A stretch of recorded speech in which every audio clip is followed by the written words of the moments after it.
내부 고발자가 폭로를 했어요. 정말 잘못하면 죽을 수도 있다. 결론부터 말씀드리면 저는 작년에 MVP 투표 때 김재환 선수에게 표를 주지 않았습니다.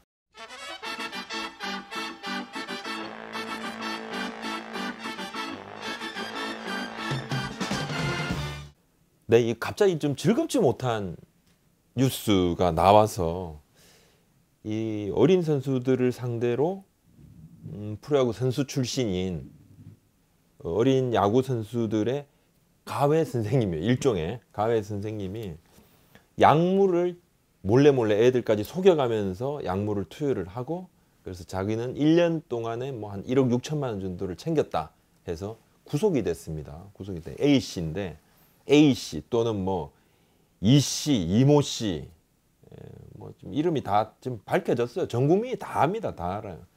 그 롯데자이언츠에서 뛰었고, 그러니까 삼성에 지명이 되고 롯데자이언츠에서도 뛰었고 하나에서도 뛰었고 했는데요. 하나 갔다가 삼성에서 하나로 트레이드 됐다가 하나에서 롯데로 2차 드래프트로 해서 갔어요. 2차 드래프트해서 갔는데 이여상 씨죠. 이여상 씨인데 그러니까 뭐 팬들은 좀 아실 거예요. 뭐 2008년에 왜 그 해운대 인터뷰 있었잖아요. 올림픽 기간 중에 해운대에서 인터뷰해가지고 그때 한번 그거로 되게 화제가 됐고, 제일 유명해요. 선수 시절에는 임팩트가 전혀 없어서 이거로 유명합니다. 그리고 양준혁 자선 야구 교실에서 뭐 다른 선수들 흉내 되게 잘 내고 약간 개그맨 기질이 좀 있는 선수였는데 은퇴하고 야구 교실을 열었었죠. 야구 교실을 열었는데 딸의 이름을 이제 걸고 야구 교실을 열었는데, 아이고 참 이게 이해가 안 돼요. 참 고등학생 선수들한테 몰래 이게 속여서 이렇게 했는데, 대략적으로 말씀을 드리면 아나볼릭 스테로이드, 테스토스테론, 남성 호르몬이죠. 주사를 자기가 직접 놨답니다. 직접 경기 마치고 이제 샤워실 가면 이제 선수들 엉덩이에 자기가 주사까지 직접 놔가지고 약사법 위반으로 지금 그 혐의로 입건이 되고 구속이 된 상태인데, 상당 부분 자기가 그렇게 했다 시인도 했는데요. 야, 이 일이 참 보통 일이 아닙니다. 7명한테 주사를 놨다 이렇게 좀 알려져 있고 2명이 양성이 나왔고 그리고 5명은 지금 조사 중이고, 이 야구 교실에 한 20명, 30명 정도 선수들이 있는데 조금 더 대상자가 늘어날 수 있다 이런 이야기까지도 나오고, 작년에 여기서 롯데자이언츠 고승민, 두산 베어스 송수환 이 선수들이 신인 지명을 받은 이 선수들까지도 지금 이야기가 거론이 돼요. 잠깐 거기서 좀 했었거든요.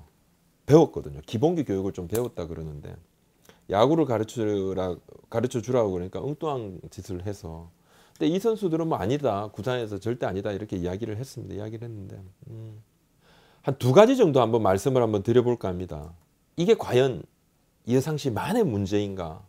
저는 약간 좀 두려운 마음이 좀 드는 부분이, 얼마 전부터 이런 소문이 돌았어요. 내부 고발자의 제보로 이 조사가 이루어졌지만 이런 소문이 돌았어요. 옛날 얼마 전 어린 선수들한테도 약물을 한다 이런 소문이 돌았어요. 그리고 2014년, 15년, 16년, 17년, 18년, 19년 이렇게 쭉 해마다 어린 선수 있죠. 아마추어 선수들의 약물 적발이 아예 제로는 아니었어요.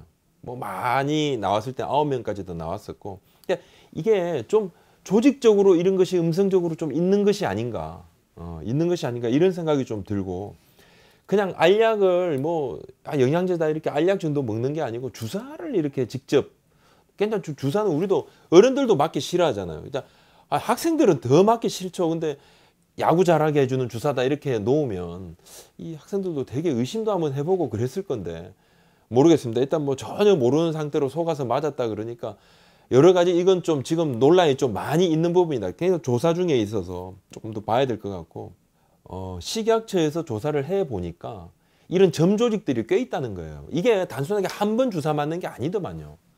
그러니까 아주 그냥 3개월짜리로 스케줄을 딱 짜서 한 번 맞고 그 다음에 일주일 있다 또 맞고 이런 식으로 해서 3개월 동안 맞는 거예요. 한 텀으로 한 번 하는데 뭐 300만 원.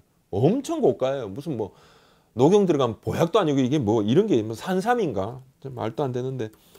근데 이걸 따로 이제 몰래 주거니 받거니 해서 이런 프로그램 자체가 있는데, 얼마 전에 우리 사회에 약토 논란이 좀 벌어졌잖아요. 헬스 트레이너들 그다음에 뭐 바디빌더들 스테로이드를 하는 부분을 이제 내부 고발자가 폭로를 했어요. 정말 잘못하면 죽을 수도 있다. 생명하고 관계된 부분이다. 절대 하지 말아라. 이렇게 이야기를 했었는데 아마도 본인이 뭐 A급 선수는 아니었잖아요. A급 선수가 아니었습니다. 한 프로 9시즌 동안 478경기를 뛰었는데 뭐 그냥 교체로 많이 나갔더라고요. 평균 타율 2할 2푼 4리. 전형적인 백업 선수였어요.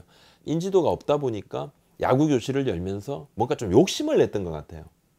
뭐 약물이라든지 아무래도 이런 약물을 쓰게 되면 근육량 이런 부분에서 또 운동 능력을 좀 비약적으로 발전시킬 수 있다. 이게 좀 알려져 있거든요. 알려져 있어서 아마도 그걸 노리고 이건 뭐 약물 맞고 그냥 비거리가 늘어났다. 약물 맞고 홈런이 늘어났다. 이런 소문이 나게 되면 예?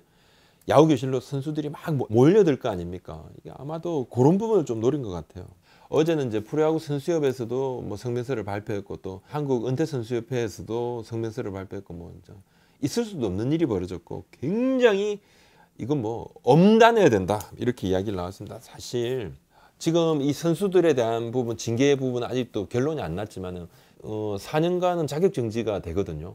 그럼 뭐 지금 이 선수들한테 치명적입니다. 뭐 드래프트를 통해서 프로로 가는 부분 또 대학으로 또 진학을 하는 부분 다 굉장한 걸림돌이 될 수밖에 없는 부분이고 철저하게 도핑은 불관용 원칙이거든요. 그래서 내가 모르고 했다 하더라도 이거 어느 정도 정상 참작이 될 뿐이지 징계를 아예 안 받는 게 절대 아니에요.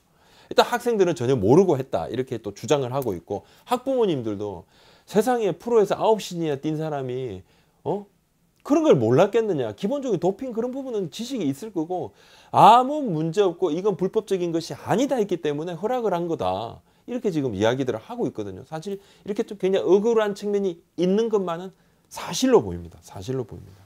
약물 논란으로 가장 곤혹스러운 선수 한 명을 꼽으라 그러면 뭐 당사자인 뭐 이전 선수인 이여상 씨 빼고 지금 현역 선수를 꼽으라면 사실 이제 두산 베어스의 김재환 선수인데 김재환 선수가 작년에 이제 MVP였잖아요. 골든글러브도 타고. 근데 다 아시겠지만 도핑을 한번 걸린 적이 있습니다. 2011년에 그 당시에 국제대회 한번 나갔다 거기서 도핑이 걸렸는데 뭐 헬스장에서 피로회복제다 해서 권유받아가지고 먹었던 부분이 알고 보니까 그 당시 이제 나왔던 게 테스토스테론인데 남성 호르몬인데 피로회복제에 남성 호르몬이 들어가 있진 않아요. 근데 준 사람이 이렇게 해서 자기는 모르고 먹었다는데 일반적으로 도핑에 걸린 선수들이 주로 주장하는 부분이 이겁니다. 거의 뭐 모르고 했다. 다 이상하게 전부 다 똑같아요. 천편일률적이야. 근데 그럼에도 불구하고 야구를 너무 잘하게 됩니다. 2016년부터 16, 17, 18, 3년 동안 어마어마하게 잘하게 되면서 그 전까지는 약물을 하고 난 다음에도 2016년까지는 그냥 뭐 2016년 이전까지는 뭐 못했어요.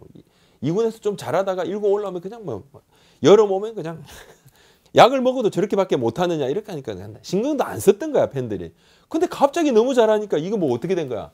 약 때문에 잘하는 게 아니냐 해서 딱 그냥 주온 글씨가 바뀌었어요. 근데 웬걸 MVP도 되고 골든글러브도 타고 뭐 작년에는 좀 뭐 국가대표도 선발이 되고 하니까 이제 아무것도 없구나. 제재도 없는 거구나. 우리나라는 이제 약물을 해도 아무 상관이 없는 건가? 징계를 전혀 안 주다 보니까 이제 뭐 어린 선수들도 약물이라는 게 뭐 안 걸릴 수도 있고 걸려도 뭐 내가 얻을 수 있는 이익이 내가 잃을 수 있는 손해보다 크다.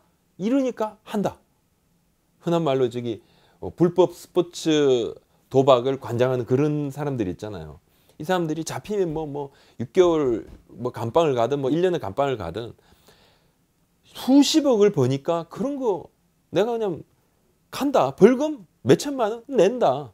전혀 문제 없다. 이런 거와 마찬가지로 약물을 해도 내가 적발이 되더라도 나한테 손해되는 것이 적다. 이렇게 생각을 할 수 있을 거 아니냐. 이렇게 우리 팬들께서 생각을 하십니다. 그래서 김재환 선수에 대한 부분에 대해서도 지금 뭐 관련 기사들도 나오기도 하고 뭐 기사의 댓글에는 그냥 뭐 약재환 이야기가 너무 많은데 결론부터 말씀드리면 저는 작년에 MVP 투표 때 김재환 선수에게 표를 주지 않았습니다.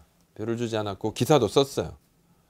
약물 논란 김재환 MVP 수상 공정함을 떠올리다 이렇게 해서 저는 좀 비판적인 기사도 한번 쓰기도 했습니다. 쓰기도 했는데 지금 제 생각도 마찬가지입니다. 저는 앞으로도 약물 논란이 있는 선수들한테 MVP 투표, 골든글러브 투표 표를 던지지 않을 거예요. 저는 던지지 않을 것이고.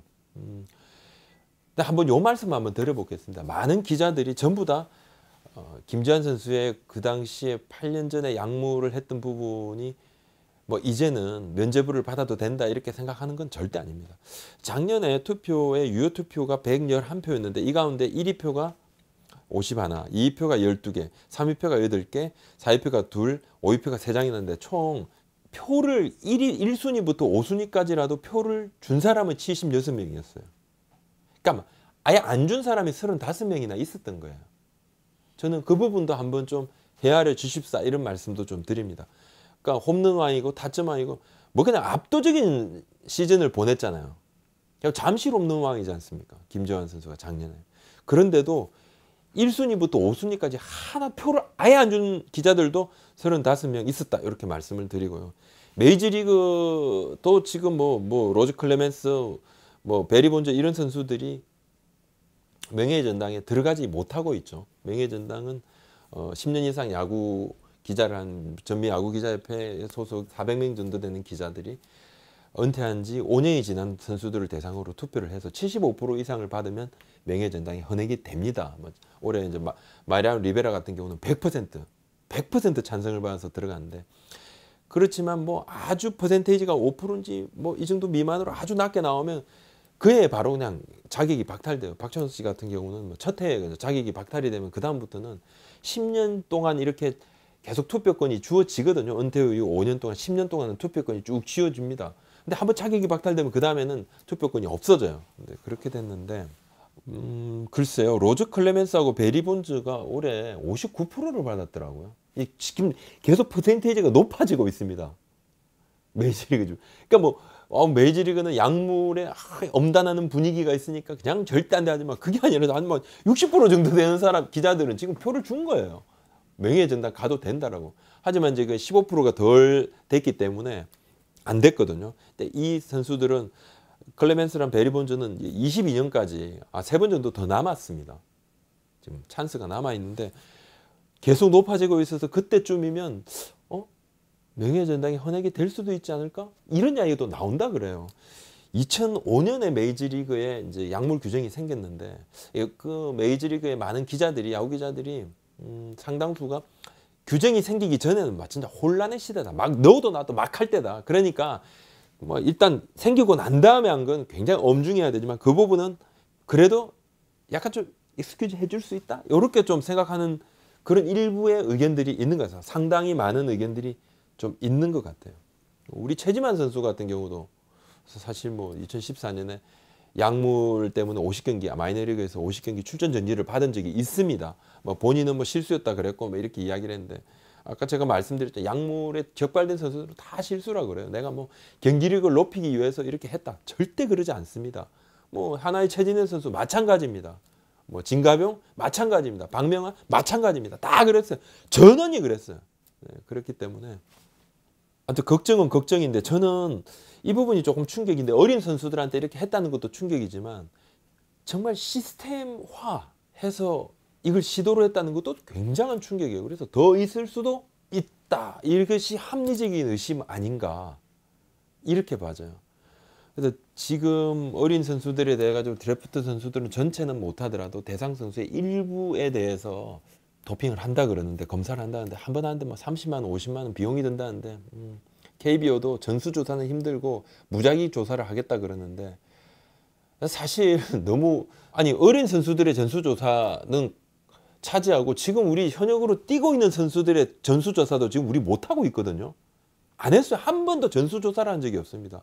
혈액검사도 한다는 말만 했었지 거의 제대로 못하고 있어요.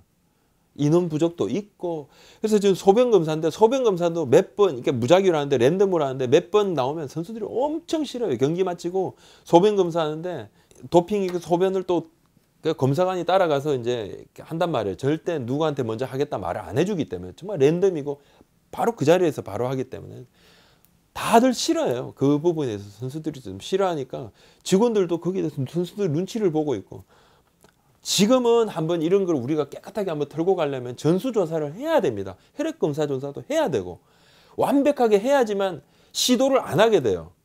안 걸릴 수도 있다. 이런 생각을 하는 순간에 빈틈이 생긴다면 이걸 가지고 파고 들어와요. 한 선수는 이가 약물을 하게 되면 건강을 해치잖아요. 궁극적으로. 어린 선수들한테 진짜 치명적이라 그러더라고요. 아니 도대체 무슨 정신으로 이런 걸 했는지 전혀 이해를 할 수 없는데, 또 하나 약물로 조금이라도 경기력이 향상이 되면 하지 않은 선수들도 손해를 보는 겁니다. 맞지 않습니까? 네. 다들 손해를 보게 되는 거예요. 그래서 이 부분은 교육도 중요하지만은, 교육 당연히 중요하죠. 절대 하면 안 된다. 이렇게 접근할 때 믿지 말아라. 뭐 경기력을 그날 키워주는 주사, 약 없다. 이런 확실한 교육은 필요합니다. 더불어 징계도 강화시켜야 됩니다. 적어도 약물을 하게 되면 부는 가져갈 수 있을지 몰라도 명예까지 줘서는 안 된다. 저는 개인적으로 그렇게 생각을 하고 있습니다. 우리 사회가 이 부분에 대해서 좀 더 단호해져야지 스포츠 현장도 마찬가지로 이렇게 건강하게 돌아갈 수가 있거든요. 우리가 막 이렇게 우리 사회가 그런 걸 다 용납을 해주고 넘어가면, 그래서 자꾸 생기는 거예요. 끊어지지 않고 계속 고개를 드는 거죠. 말씀드리다 보니까 제가 좀 과했던 그런 측면도 좀 있는데, 아무튼 좀 안타까운 상황이 좀 벌어졌었고요. 지금이라도 이 부분이 문제가 됐으니까 우리가, 혹자들은 말씀을 합니다. 소 잃고 외양간을 고친다. 조금 뒤늦은 처방이다. 이렇게 좀 한탄도 하시지만 잘 한번 생각을 해보시면요. 진짜 문제가 뭐냐면 소 잃고 외양간을 안 고치는 것이 문제예요. 소 잃고 외양간이라도 고치면 그 다음은 괜찮지. 소를 잃어도 외양간을 또 안 고칩니다. 그래서 그 다음 소도 잃어요. 좀 안타까운 현실입니다. 아무튼 오늘은 좀 약물에 대해서 한번 좀 말씀을 좀 드려봤습니다. 좀 더 즐거운 이야기 가지고 좀 다음 시간 찾아오도록 하겠습니다. 감사합니다.